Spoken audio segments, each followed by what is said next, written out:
Tiotahi e mihi nui ana ki a koe. Ka rongo koe i te rā whakamihi a tīna ki a koe, ko koe te whakaihu waka o Hauraki-Waikato. Whakapikitia mai e pewhia ana ngā piro i tēnei wā. E tino karehe kupu i tēnei wā. Karehe kupu ai roto i au, mo taku whānau, mo taku hapori, mo whae Nanaia, mo whae Dona, o tira mo tō tātou Pāti, te Pāti Māori. Karehe kupu i tēnei wā, engari e rangona ana i te aroha, i te tautoko, i te tino whaikaha i au, wai hoki i ngā mokopuna e hara mai nei. Hana, i tohe koe i te hikoe poto, kia puta rā koe i te neipo. Kōrero mai i te wā i huitahi kōrua ko te kiingi. I roto rā, i roto i te whare pūhara keke, ka kite au i maringi mai te hiroi mata i te kiingi. Hana.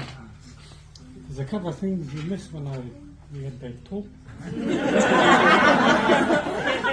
I told you not to listen to your grandfather. But another thing, I told you not to concentrate on the Naia's voters. Look for all the ones, because there's more non-voters than there were voters. And I'd like to thank all the rangatahi that did vote. I reckon that a lot of you did.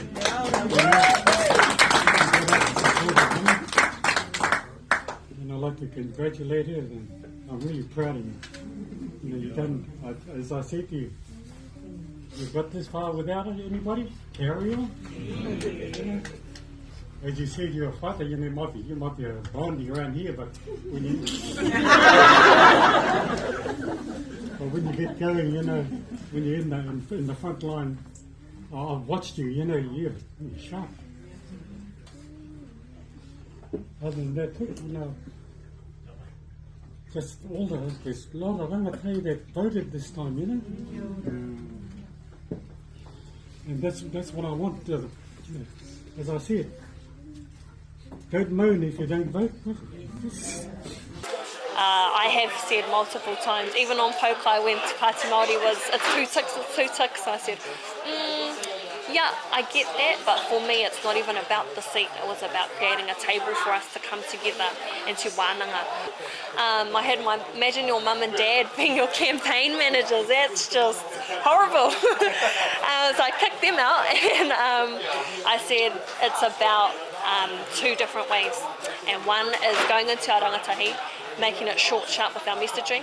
What even is policies? What's left wing? What's right wing? What's a kingmaker? Translating that to them. How would you describe the moment when you received the phone call from Nanaia? Kōrero mai I pewhia.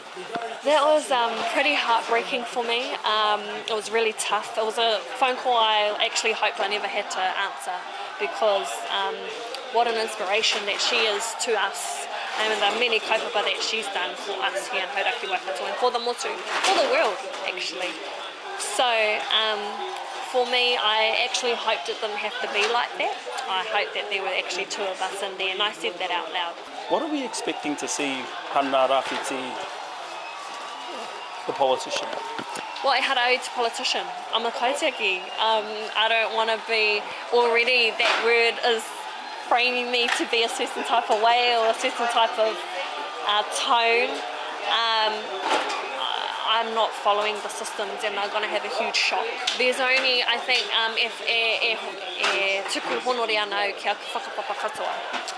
Mai te taitokerau ki Waikato, ki Taranaki, ki ngā hononga ki roto o te aroa, ki ngai tahu, ki ngā te parau hoki.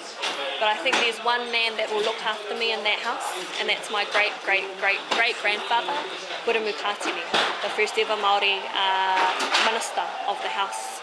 So, kua hoki mai tōna mokopuna, ki te whare, ki te haruru I te motu, tēnei te tira hau te hara mai nei, engari, one man that I know will look after me in there, wairua nei, is wī kākero. Tēnei te mihi a te iwi Māori ki a koe, kururaki ki au e tēnā koe.